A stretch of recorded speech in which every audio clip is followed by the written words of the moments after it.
គ្រប់កាយកើតកបស្របទៅតាមពីកម្មផ្ដល់ជូនជាធម្មជាតិសង្ខារពុំមានកន្លងហួសមួយរូបណា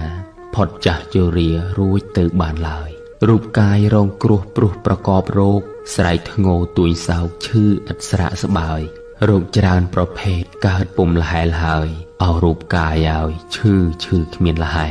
គ្រប់រូបយើងឲ្យកើតហើយអភ័ព្វរូបនេះនឹងស្លាប់កិច្ចមិនរួចទេ